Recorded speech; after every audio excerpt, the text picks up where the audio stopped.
you have a Teams call with Dolly? No. Phone call with Dolly? No, I missed out. Can you believe it now? I don't know what I was thinking. Gotta have a Dolly reunion. I do have a letter. I've got a letter from Dolly. Okay. One of the best things about hip hop, I think, is that we've made all the drinks ourselves from scratch. I have raised like millions of pounds of investment, and that's pretty cool. That's so cool.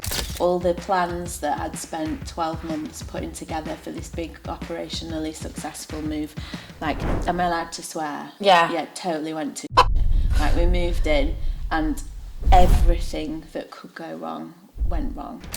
We were basically just sticking cans in the back of my car, which was affectionately known as the Bootchmobile. Bootchmobile? The Bootchmobile. It had no aircon. It was like this clapped out old banger.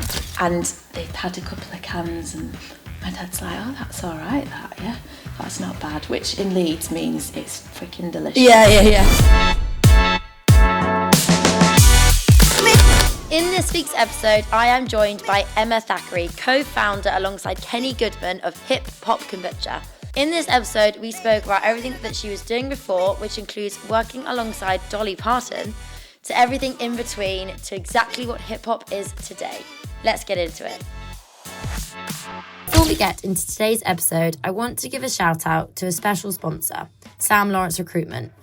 We all know that finding the right people or the right job can feel really overwhelming, and that's exactly where Sam comes in. He really just gets it. It's not just about ticking boxes, it's about connecting the right people with the right opportunities.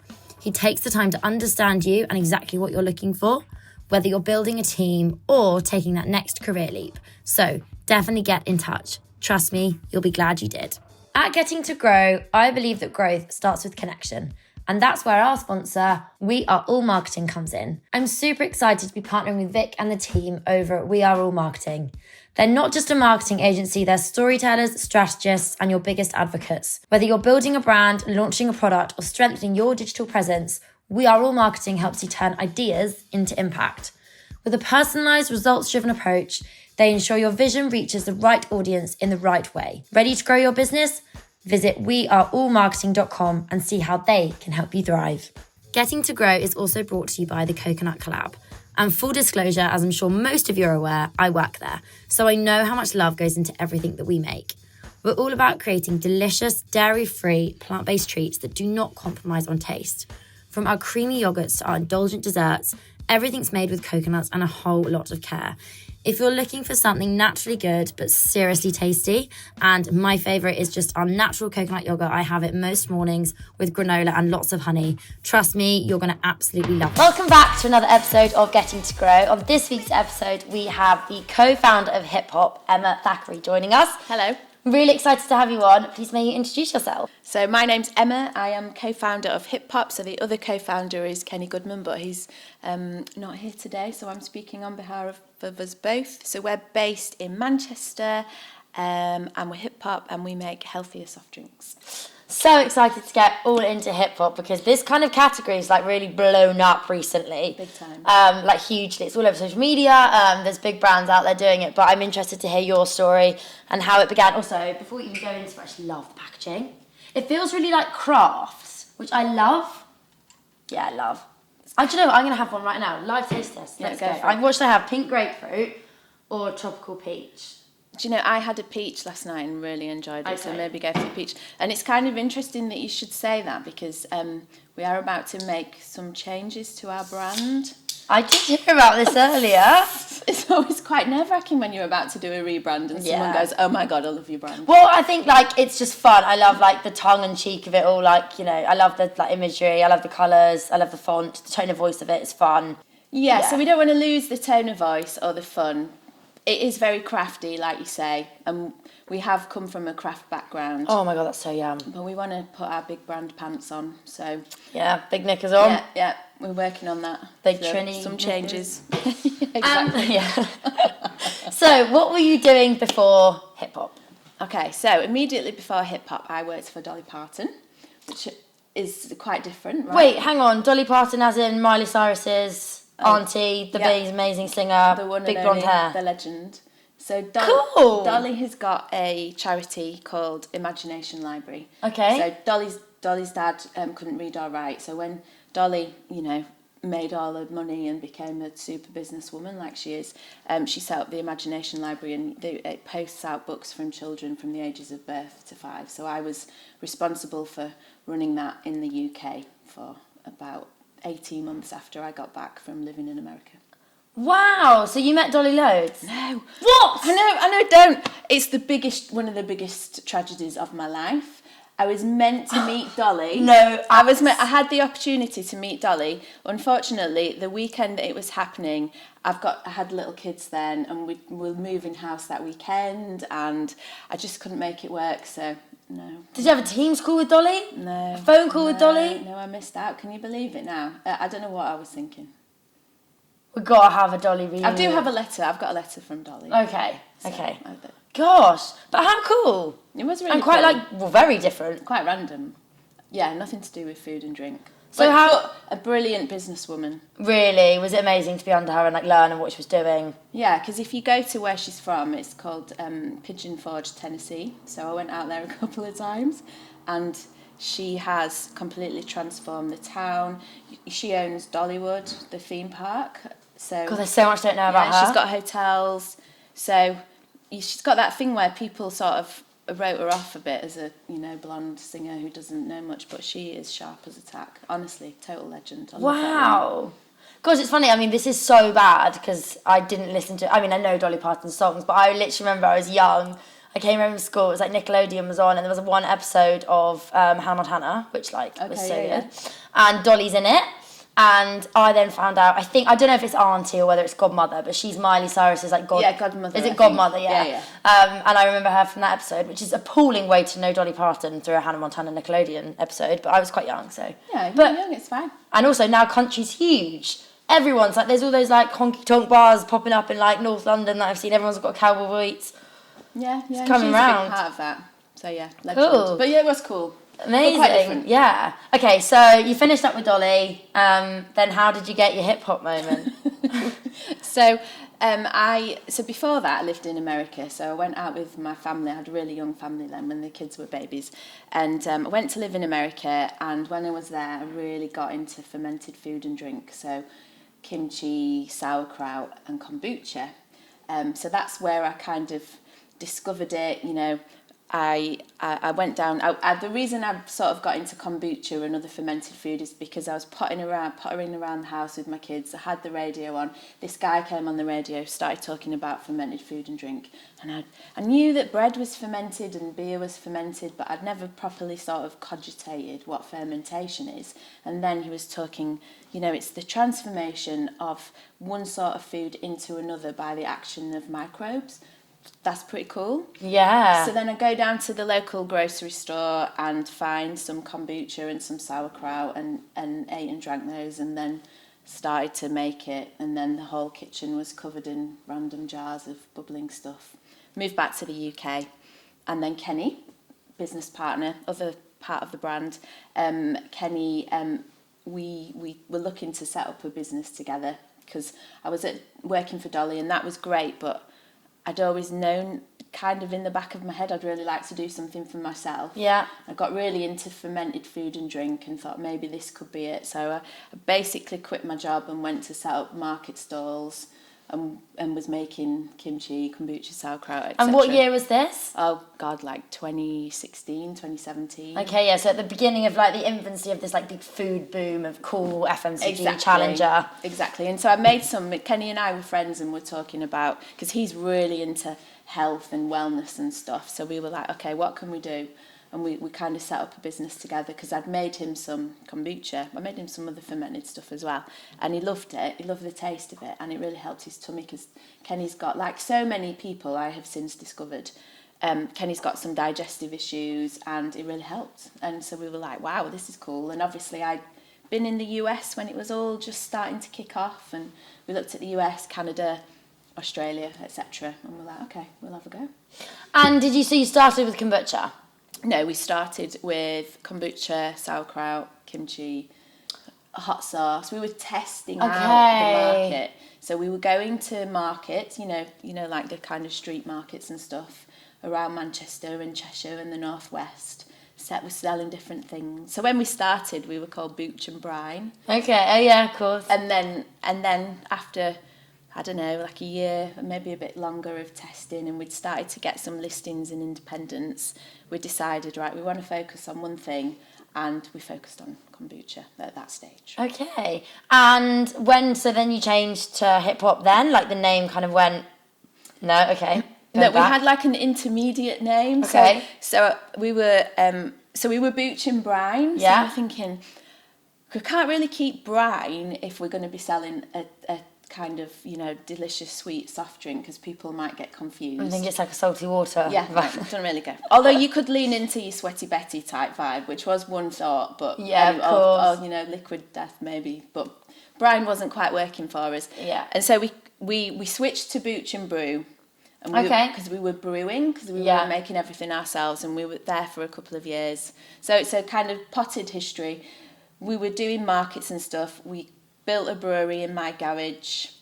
I was the sort of chief brewer and chief maker, totally self-taught. Didn't know what I was doing, but was kind of learning. As you like the beginning naivety is like the total superpower, right? Yeah, just making it up and making that. We're probably on like chapter 10,000 of how not to do X. Anyway, so then we were getting some success. In 2019, we built a brewery on a farm in South Manchester. Wow. We did that, and then it was going well, and we were getting different local listings and stuff.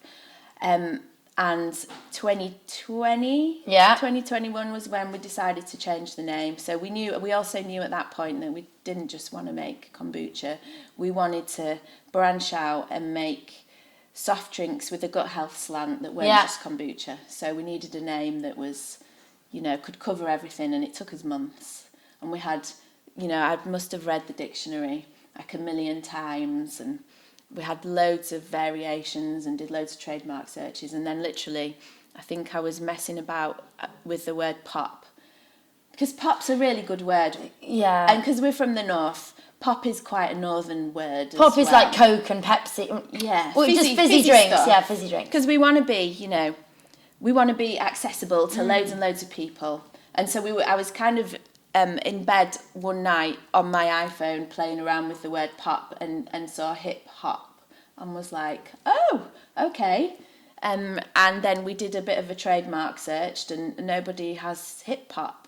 So we trademarked hip hop, and now we have it in the UK, Europe, America, various other countries, which is quite hip hop. Because it works. Yeah, it really works internationally, right? Everybody knows what hip hop is. Amazing. God, what a cool story from Dolly Parton to hip hop. Which is kind of funny because it's sort of in music, so you sort of stay close to it. Exactly, yeah, and I do really like music, so I do like that. Amazing. Okay, so you've got the name, you've built your kind of brewery. I can never say that word properly. Brewery. Yeah, brewery. It's quite confusing, isn't it? Brewery. It's not, but I've just not. Yeah, it's quite, brewery. And also because sometimes people think when you say brewery, they think you're making something alcoholic. Yeah, naturally you do because of beer. Because beer's like the first place people's heads will go when you probably say brewery. Yeah, and especially for something because we make two different types of drinks. So we've got the kombucha, which is where we came from and we love, but now we also make soda. So we make soda that's prebiotic. It's got fibre in it. It's got all this good stuff. Everything's got the gut health slant. But they're both kombucha less so, but they're both pretty new to the UK. So there's like an educational piece that we've got to do as well at the same time to get people to understand what they are. And then if you throw in, we make it in a brewery, they're like, what? Yeah, they're like, what are you telling me? Yeah, exactly. Gosh, yeah, lots to be like working with. So you've got your name, as I said, you've got your brewery, and then how did like the next steps sort of evolve in terms of, right, I've got to sell it? So when we first started, because I should say, neither Kenny nor I have got a background in making in FMCG, in food and drink, which I think has been apparent at a number of times throughout the process.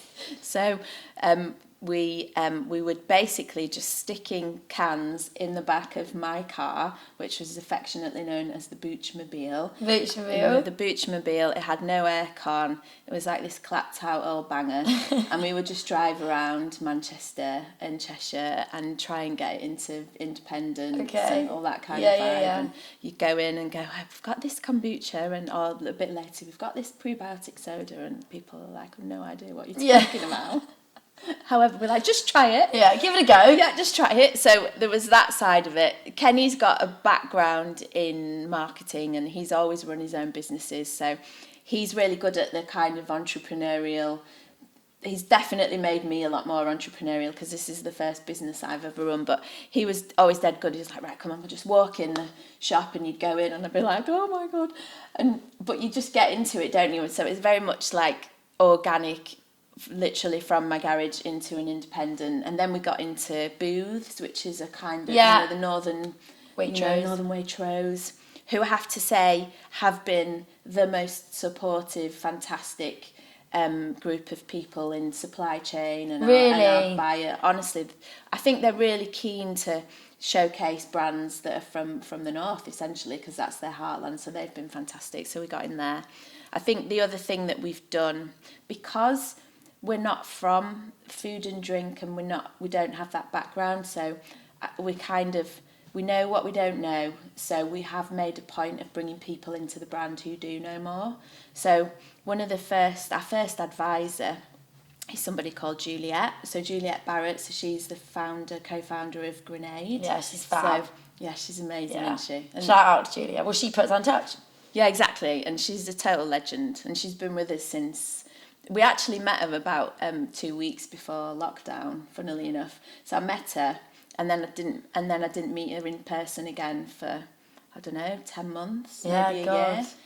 But by that point, we'd spent so much time on Zoom and calls and stuff. So yeah, it was quite funny, that one, that's how it worked out. But she was really helpful with the name as well. You know, she said, look, if you want to get beyond kombucha and branch out, you need something that works, and you need something fun. And obviously, you know, she built Grenade, and look at that. So I know, yeah. So that's been a key part of our growth story. We've got other advisors in the brand as well as we've gone along and kind of brought people on board. I'm sure we can talk about it in a bit. But yeah.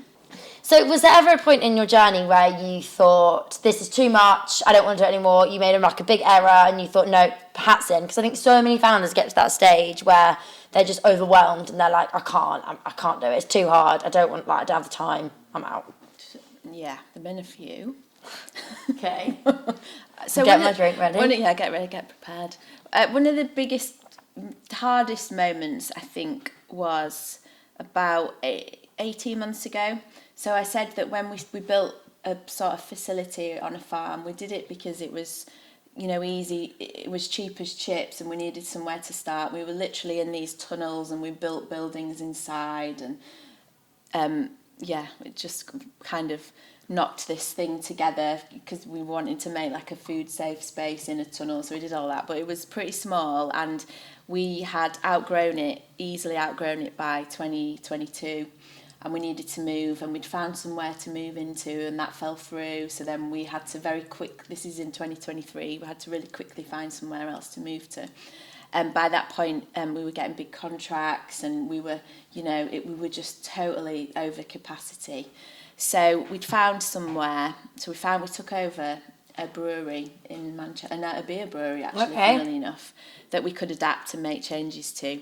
And because it was very, very last minute, all the plans that I'd spent 12 months putting together for this big operationally successful move, like, am I allowed to swear? Yeah, totally went to shit. Like, we moved in, and everything that could go wrong went wrong. And it was right at the time when we just landed some big deals, and so we were like running, like had our legs going, trying to fit everything, but some of the tanks didn't work, and the canning line didn't work, and I've got in my car, we'd been in for like a week or something, and I remember the day I got in my car. By that point I had the second Boochmobile, which was still crap. But 2.0 was out. Yeah. We've moved on since then, Okay. thankfully. And I got in and I drove and I just like had to leave and go sit in the car and just like have a bit of a yell and a cry because I was just like, oh my God, what are we doing? However, it's stressful when so stressful, obviously, especially when you poured your heart and soul into it. There's also money, there's people you've hired. Like, this isn't like, oh, I won't do it because I don't like my dinner I've cooked tonight. Yeah, exactly. This is a different. This is a big deal because we worked, like we'd got into Sainsbury's and we'd worked so hard to get on future brands and that was all going really well and we'd raised investment by this time, so we've got investors who've put their hard-earned cash into the business and you don't want to let them down and you've created this thing and you feel like you can almost touch the brilliant next step, but then everything is not going to plan. But however, was actually the best thing that could have happened to us. Okay. For a number of reasons. So first of all, we reached out to a couple of our biggest investors and asked for help, and they have both run and scaled and exited super successful businesses, and they got stuck in and helped us, which was amazing. And off the back of that, we set up a board. So we now have a board that we can talk to and who are made up of those investors plus Juliet and a couple of others, so that's really good. And then we also realised that, because I'd been doing all the operational stuff, and my background is not operations. I used to, promote books for a charity. For Dolly. It's Dolly. It's quite different to running because effectively we built a factory. So I have built a factory. I've never built a factory before. Yeah. So we reached out to a guy called Graham Beals, who was the COO of Grenade. So obviously through Juliet, that's the connection, who's an operational genius. Wow. So we brought Graham in and he began to sort everything out and it was brilliant. Yeah, that's lovely, isn't it? It's like, you need so someone good. to like come and just... Also, like, there's no point hiring, someone that... You've always got to hire better than you. Exactly. Because there's no point hiring that they're not, because then it's like, well, what are you learning? And especially if you have no idea what you're doing. Yeah, literally. So we brought Graham in, he was brilliant. And then the universe kind of made everything happen because Graham is now our CEO. Okay. So we've got a CEO, which I think we're quite a young business to be doing that. But I think what we learned from that experience is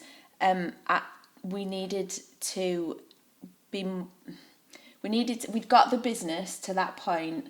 We'd got into future brands in Sainsbury's. We'd moved. We'd got all these other customers. So we'd done really well. But what Kenny and I are really good at is being scrappy and getting things going. But now we needed somebody to come in who's got that experience of running a big and growing FMCG food and drink brand. Yeah. So that was fantastic. And I think the other thing it made us realise is one of the best things about hip hop, I think, is that we've made all the drinks ourselves from scratch. So I know that liquid, like I just know it inside out. And now we're at a stage where we're starting to do some outsourcing and co-packing because we've already, we moved into there last year and we've already outgrown the site, which is brilliant. So what do we do when we next scale up? Do we move to a bigger factory and spend loads of capex and go through all that again, or do we work with co-manufacturers who can help us scale rapidly and have amazing equipment and can take some of the stress? So there were sort of those three things: board, CEO, do more outsourcing, don't try and make everything yourself. Yeah. So transformational. Wow. So yeah. And when you were raising investment and going through that process, did you find being a woman, although you did have obviously Kenny with you, so it was different because you did have a male presence, but did you find that if you ever went to a pitch deck on your own or anything like that, that you had a bit of like, was it harder, I think, being a girl than it is being a man with raising investment, or were you really lucky and didn't come across any kind of like hiccups? So there's a few things. So I think, not wanting to stereotype, but I think Kenny is more comfortable at reaching out and putting himself out there, and I know there are lots of women who are equally comfortable with that. For me, I am less naturally comfortable with doing that sort of thing, but I've learned to get a lot better. So I'm, we first raised investment 2.5 years ago, and I'm a totally different person now to what I was then. Not just because of investment, because of other stuff as well. Yeah, of course. But I do think so. I think it really, and we were talking before we kind of started chatting on the podcast, weren't we, about putting yourself out there on LinkedIn and trying to do all that stuff. And female founders and investment, I think, is tied into some of that ecosystem, and getting involved in female founder communities and events. It is really London based as well, so I have to come down from Manchester quite a lot. I think there's a lot of stuff going on that helps female founders, which is fantastic.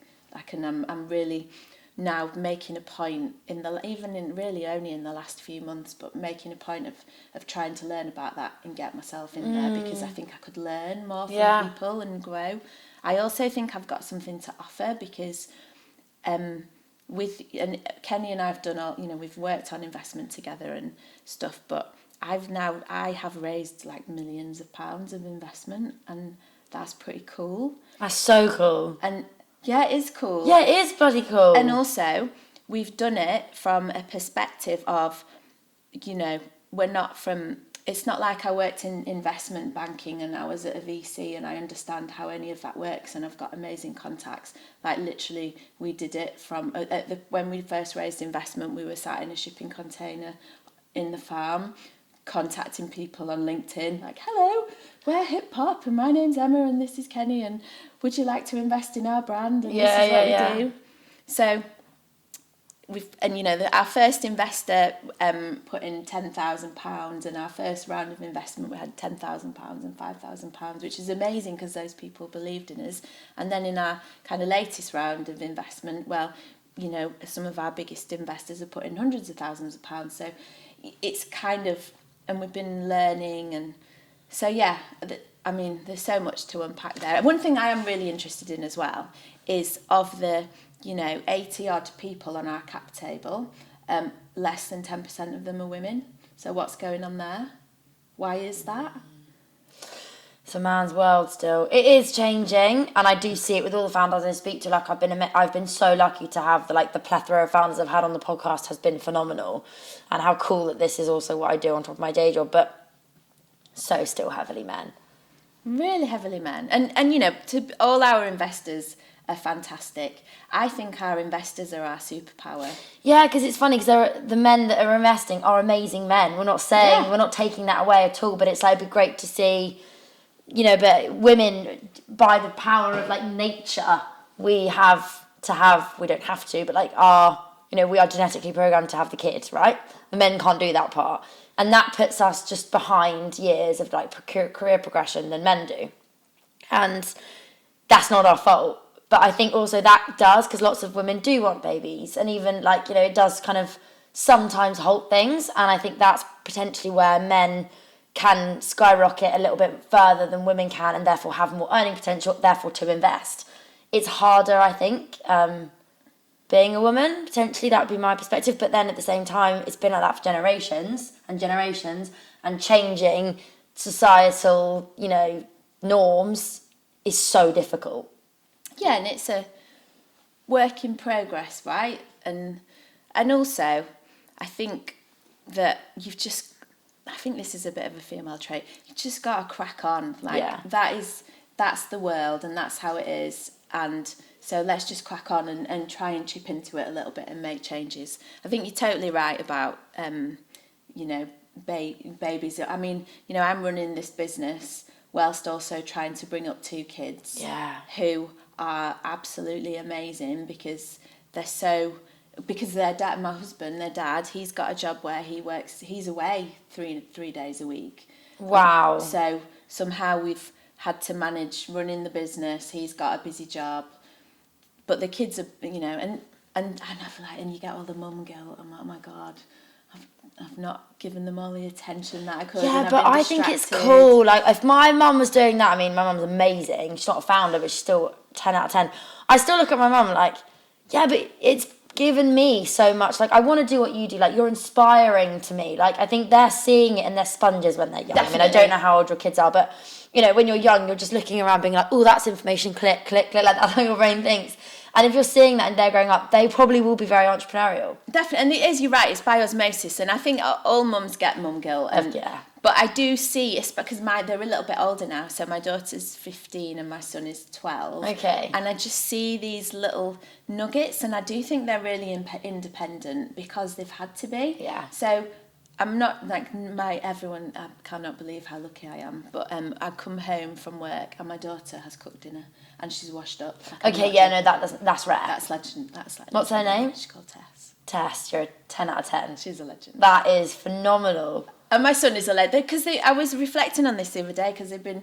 Oh God, what does she cook you? She'll cook things in, like, chicken, or she'll make pasta sauce from scratch, or she'll do salads. Like, she's really good at cooking. God, someone out there listening to this better wife Tess up quick. She sounds amazing. She'll be really embarrassed that I won't be able to show her the podcast. No. She'll be like, you'll play it in the car and she'll be like, Mum, I'm on the radio, like all that, the stereotype, like, what is my name? We'll be like, well, we're saying all great things. She's a great girl. No, she's awesome. It's funny, actually, because there's been about a 3 or 4 year period where she's just thought I'm the most uncool person in the world. But now she comes home and she's like, so-and-so said that they saw hip hop in this shop, and she's like, oh, that's actually quite cool. And I'm like, yes. And she's like, that's my mum? Yeah. Yeah, that's quite cool. And my son thinks I'm cool still, which is good. He's 12, so he's about to tip into the full-on teenage times. But he's funny. He's always giving me marketing advice. Oh, love it. Fabulous. And Kenny's kids are the same as well. Because your families, and it's not just founders, it's anyone who's got a crazy job. I think your kids are in the modern world where we're all working and you bring work home, and your kids are inevitably involved, aren't they? And there they are. They're our first testers. They're also our biggest critics. So if I give any one of them a drink and they try it and they don't like it, they don't hold back. But I think that's really important. Like, you need brutal honesty at this. Like, if you're bringing out anything, like if there is something wrong, you shouldn't just go, oh yeah, it tastes good because you want to upset them. You have to say, like, that doesn't taste nice, which is beneficial, because if that's going out to like thousands of customers, you're like, why didn't you say it wasn't great? Like, I want to know. But yeah, that's important. So Sainsbury's, future brands, obviously an incredible achievement for any brand. Talk me through that kind of process and getting onto it. How did you reach out to them? Did they reach out to you? Like, all that kind of stuff. So we kind of reached out. We ended up getting in there in a bit of a funny way, to be honest. So they did they kind of put out a call for feedback for brands, like, tell us how it is trying to get in, for brands that weren't in Future Brands, talk to us about how accessible it is in the programme and stuff. So Kenny sort of wrote and talked through our experiences, and he was honest, and they were amazing because they were really open to feedback. And so we got a call saying, oh, you've won the feedback competition, and do you want to come and meet with us and we'll have a chat? And so we went to see them, and they were just lovely, and we obviously talked about the brand, and that was how we kind of got that introduction with the team. And then we went and showed them the product, and they were really enjoyed it, and that's how we got on there. I mean, they have been fantastic. The Future Brands programme, because it was our first big sort of national listing, and the support that you get. How many stores do you go into? I think it must be different for different brands, but we went into just shy of 300. Okay, yeah, so we wow. went into all the biggest ones. The superstores. And it's great because I mentioned booths before, so that was really good. So I think they've got 29 stores. So that was a introduction to how to deal with the supermarket. It was funny, when you asked about what's one of the things that's gone wrong. So when we went into booths, this was our first label with a barcode. Okay. So we did the label and we put the barcode on there, and then I remember I had all the because we were in bottle then, and I had all the bottles in the warehouse, and I was thinking that barcode looks really small, and I downloaded a barcode scanning app, and I realised that it was too small and it wouldn't scan. So we had to cut out like 3,000 barcodes and stick them over the labels. So that was good because and thankfully we didn't do that in Sainsbury's. We'd learnt about barcodes by then. Yes, that's probably a good thing, isn't it? So we but I guess then it's like kind of next level, 300 times 10, 300 stores. So where Future Brands have been fantastic for smaller brands like us is to help you with things like supply chain.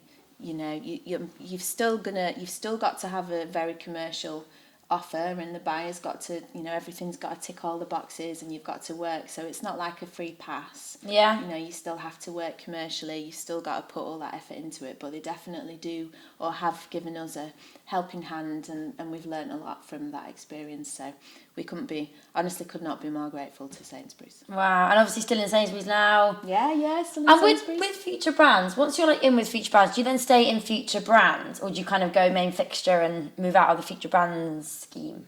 So you sort of, I mean, I think it might have changed a little bit, but for us, you commit to being a Future Brand for a year, so you're just in Sainsbury's, but then you build up, you know, learn all that learning with them. We are coming off Future Brands because we've graduated. Well done. Exciting. So, graduation hat on. We've got the special hat. So we graduated from Future Brands, so we won't be part of the programme anymore, but we're obviously still staying in Sainsbury's, and we've got that great relationship with the buyers and looking to expand in there. And it also means that we are starting to work with other big retailers as well. You can put the feelers out now, can't you, to do other listings and things like that? Yeah, definitely. And we're part of it. We're actually part of... after Future Brands, and this is quite recent actually, in the last few months, we've joined the Co-op's new scheme. So the Co-op have the Ep5, which is, you know, very similar to Future Brands, fantastic, like ultra focused on small new brands, a particular emphasis on minority founders and people who, again, are not from a kind of FMCG background. And then they've created something called the Accelerator, which is the sort of next step up from the Apiary, which we've come in at, which is, right, so you've got some supermarket listings, you know, you've done that initial big learning curve, and now it's next level learning curve, and so we're part of that, and we've literally just joined, but we had a fantastic sort of beginning event, and they bring bigger brands in to help brands like us learn. And so it's fantastic to be part of that. And the Co-op's brilliant because obviously we're from Manchester, so that's a bit of a special one. Yeah, of course. Yeah, because the head office is there, isn't it? Yeah, big head office. With the so as we spoke about earlier, why are you doing a rebrand? Okay, so we're doing a rebrand because Sainsbury's, Co-op are a huge part of this. We start, you know, it's clear from our conversation that we very much started from a craft background, right? And we've learned as we've gone along, and the branding that we've got has served us really well up to this point. You know, it's people recognise us because they recognise the illustration, and you can look at it and feel like it's been, you know, I hope you can feel the sort of love and the care and the craft that's been put into it. However, it feels quite old-fashioned now. I think sometimes as well people get a little bit confused and they think it's beer, particularly with the illustration. We've had that feedback a little bit. Okay. So, and you know, now we've tripled our business in the last 12 months. Wow. Like, we are a bigger challenger brand now. So we want to hit that mass market. We want more people to pick us up off the shelf. So we need to appeal to that mass market. So we are, and it's not just, we've done a lot of work. So it's not just about how the brand looks visually. It's about our position and who we are, why we do what we're doing, how that comes across in our language and in our tone of voice. And I think you were saying this is coming out in kind of February time. So by the time this is published, we should have just about launched, so people will be able to see it and hear it and feel it. Yeah. Can you give any like indication of like a tiny little tweak that you're making that you could share now? Anything that you're like, okay, that will be slightly different. So the logo is going to be tweaked ever so slightly, but we've got the logo. The logo will be more prominent because we want people to connect with that sort of brand recognition. We've very much simplified some of the illustrations. So we're flavour first. Yeah. We're in printed can. Okay. Yeah. Which is a big thing. Yeah. Because I think you kind of probably less likely to think craft and more likely to think big. Well, that obviously was horrible because it's all Yeah. gone, isn't it? Obviously, you really glad you didn't like like that that one. So yeah, I've simplified, flavour first. We've got a bit of a strap line, but we're just testing that out with trademark at the minute, so I might keep that to myself. Yeah, of course. I suppose the other thing, we don't want to lose that fun, and we were having this whole conversation about, because I love, before we're from Manchester, I mean, I think when most people talk to us, that's kind of quite obvious that we're quite northern. And we wanted that to come across in some way, but not to go, we're made in Manchester. Yeah. Because that's naff. Naff. But what is it about Manchester that we want to come across? Well, Manchester people are straight talking and they're real. And they, they like to have a laugh and they don't take themselves too seriously. Yeah. We want to kind of lean into that a bit. The other thing I think we really want to lean into is the fact that at the end of the day, we're a soft drink. So, we've got kombucha and it's got, people drink it for gut health, and we have our fibre sodas and they've got fibre in them and that's good for your tummy. And we don't put sweeteners in, so we don't even put stuff like stevia in, because I don't like the taste of it. I think you can tell when sweeteners are in a drink. Yeah. But also because we want to use real ingredients. So all our drinks have got sugar in them, because sugar's not bad. Sugar's natural. You just don't want to have a load of it. So we're very big on trying to produce drinks that, are made with sugar. They're made with natural ingredients, but they've got a lot less. So it's about making something that's better for you, but it's not perfect. Yeah. So we're a soft drink. If you want to be really healthy, go and have a glass of water. Yeah. It's true though, but if you want a soft drink and you want that treat and you want that moment, then have a hip hop, because you can drink it and enjoy it and it's still delicious and gorgeous and all the things you want from a pop, but it's just, it's that little bit better for you, whether it's our kombucha or whether it's our soda.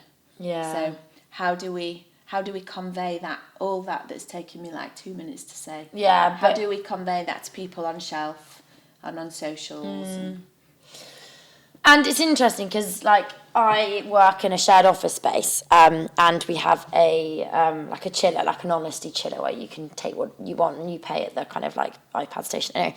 And there's a few other kind of these sorts of brands that are popping up. How do you differentiate yourself from the other brands that are out there at the moment? I would say that we have our ingredients and how we craft the drinks is a bit different. So a lot of other brands, for example, will lean into that zero sugar claim, which is great. Some people want drinks that don't have any sugar in them at all, and that needs to be catered for. But we very deliberately don't do that. We're not zero sugar. We have sugar, but we don't have sweeteners. The no sweetness thing for me is a big thing. And I think that more and more I'm seeing people looking for that and asking for that, because it's not a free pass. There's no free pass in anything, is there? And the thing about creating a soft drink that's got a load of sweeteners in them, whether they're artificial or natural or whatever, you are still, and I'm kind of veering off the topic here a bit, but I think that one of the issues with our modern diet and ultra-processed food and all that sort of stuff is the fact that soft drinks are part of the problem. We've created a world where we've changed people's palates, and people are looking, people have been trained to like really sweet stuff. So if we create a drink that hasn't got a load of sugar in but it's got sweeteners in, so on that basis it's better, yeah, but you still got this ultra sweet thing and you're still making people crave sweet stuff. So I'm not into that. So we wanted to do something genuinely different, and I think there is a big commercial desire and need for that, and there's a gap in the market, and that's what we're seeking to fill. I think the other thing is this honesty that we want to get across to people, and off the back of the rebrand, and I keep being told not to call it a rebrand. I don't really know what it is. It pretty much is a rebrand, or at least a sharpening up of the brand. Yeah. But off the back of that, a glow up. Yeah, well, that's nice. I like that. I'm going to take that. I think we want to use our sort of social channels and stuff to get that across, to be real, to be honest, to explain to people how we make drinks, why we've made the choices that we've made. And I think that will be our edge, maybe. You don't need to hide stuff. And, you know, we're in a competitive space, and there are other brands that are similar to us, and they're all doing great stuff, and you know, we're all doing our thing, and we're all doing it ever so slightly differently, and it's pretty... Everyone's obviously looking across to America and seeing the likes of Olipop and Poppy, who are billion-dollar brands, are going, wow. It's kind of mental, because it's like, you're right, they are billion-dollar companies, but what's funny is when I speak to like my friends that aren't in food, they're like, what? Like, what's that? Like, they don't, they're like, so, and I'm like, oh, it's because I live and breathe it that I know what this stuff is. But it's still niche, even though they are, I mean, I don't know, they're probably not niche in America, I'm pretty sure you'd ask anyone they know, but in the UK, it's you know, it's in its infancy here, this like fibre drink. Definitely, yeah. I mean, even kombucha is really, I mean, you get out of London and the southeast, and there's still a whole load of people who don't know what kombucha is. Yeah. I think the challenge for all of the brands in this space is crossing over into the mainstream. So for us, I think we are looking to do that we've done that by thinking really carefully about our flavours and our flavour profile. Like, we've got 9 Great Taste Awards, which we're dead proud of. Yeah, wow. And we've spent a lot of time, years, working on the flavours, because it's really hard to produce a drink. To produce a drink that the kombucha and the sodas, they're both low calorie. It's really bloody hard to produce a low calorie drink that tastes nice when you're not using sweeteners. Like, it's super hard, and so NPD takes months and months and months and months. And our kombucha is very mainstream in flavour. Like, in a kind of almost, it veers more towards pop than kombucha in terms of the flavour profile, even though I can drink, like, I love vinegar, like I love kombucha when it's really sour, but I know that the majority of people don't like that.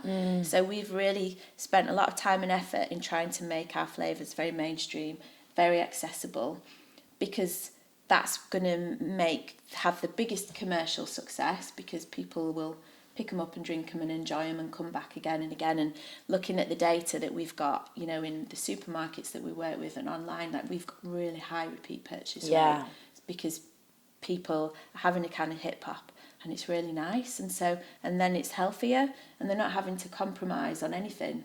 I feel like I'm waffling now. No, it's really interesting. So I think that we've definitely made an effort to be super accessible in our flavours.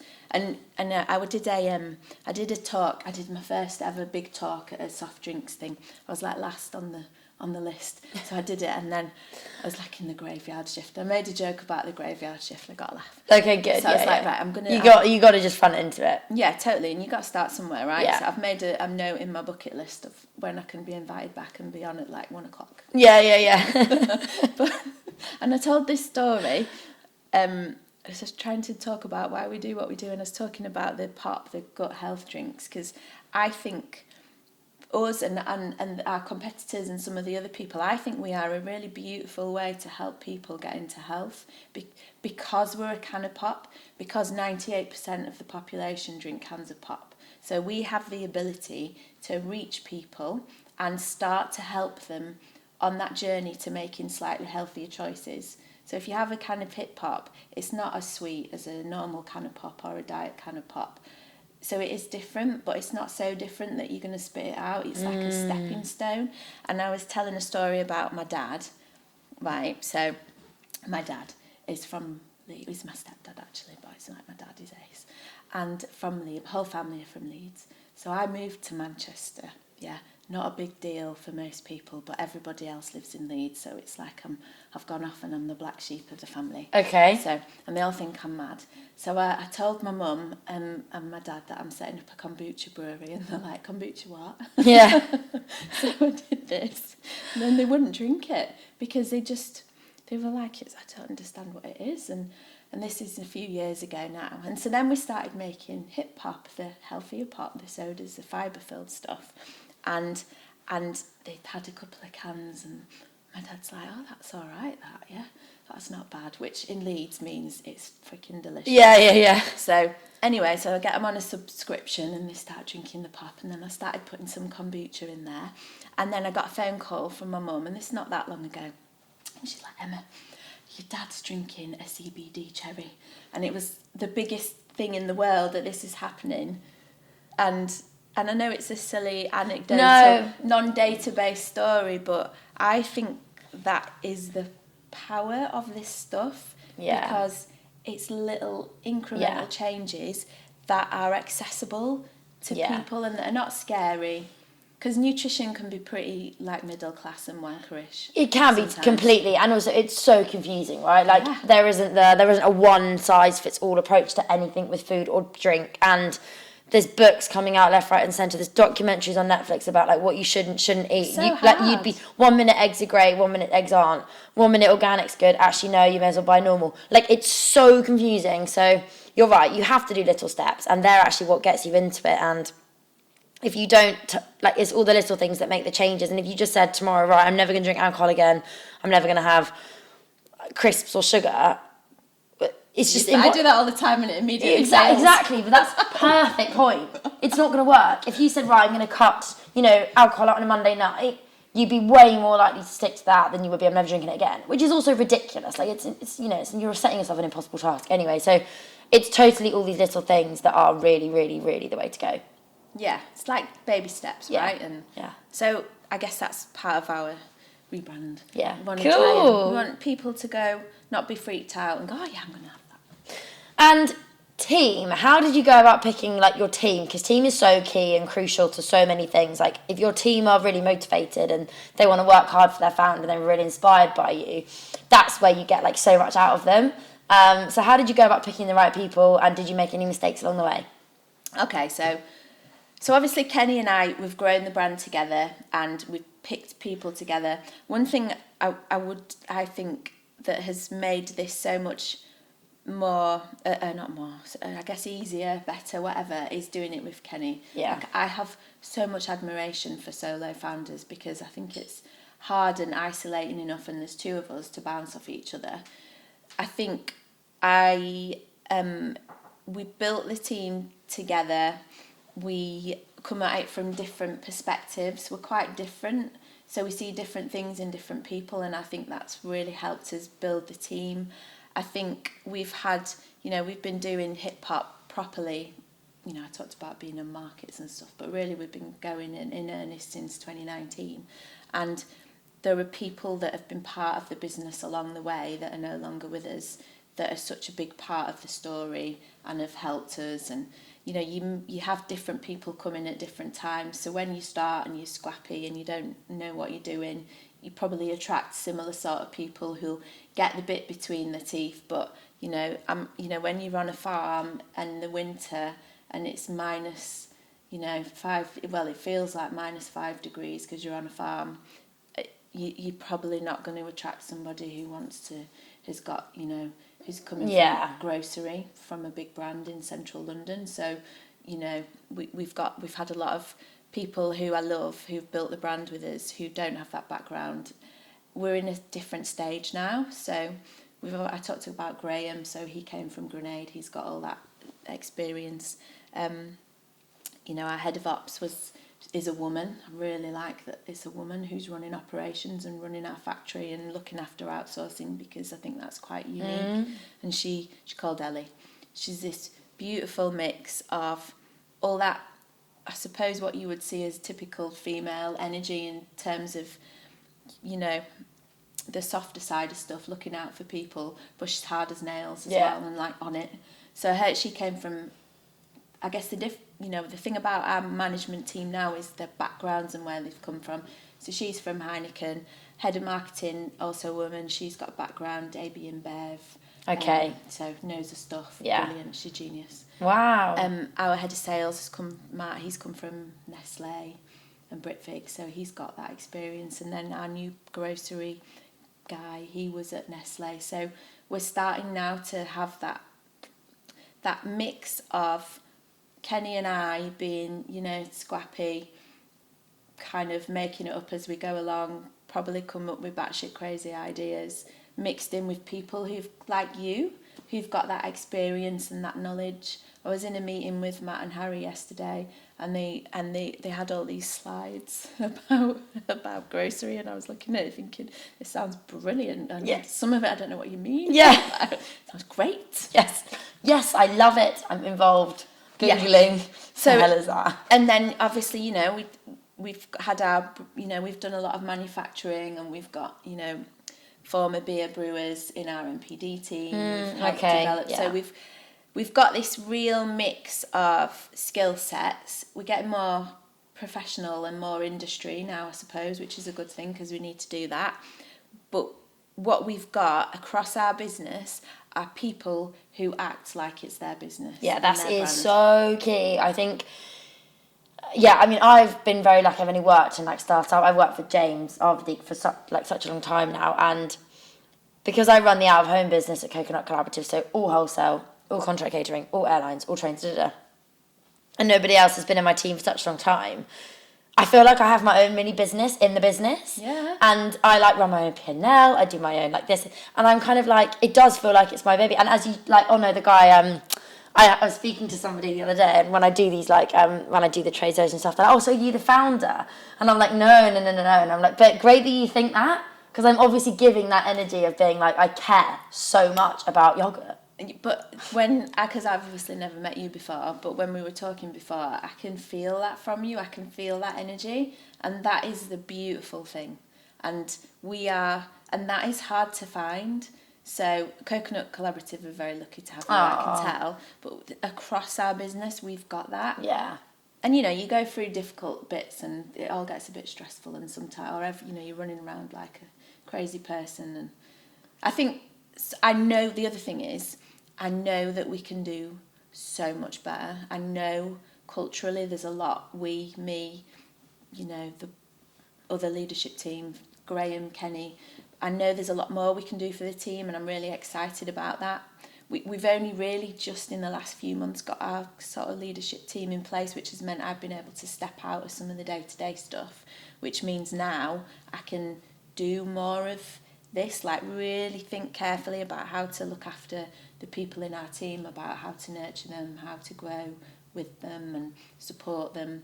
Kenny is also really good at that stuff, and it's funny because and I think that's why I've learned a lot from him as an entrepreneur, because he thinks about things quite differently. So I remember quite early on in the business when he was talking to one of our team, and he was like, so tell me what you want to do in the future, like actively encouraging them to talk about not being at hip hop, because his view on it is, well, you know, we want to support you, we want to help you grow, you might have other aspirations beyond hip hop, and that's fine, talk to us about it and we can help you. Yeah.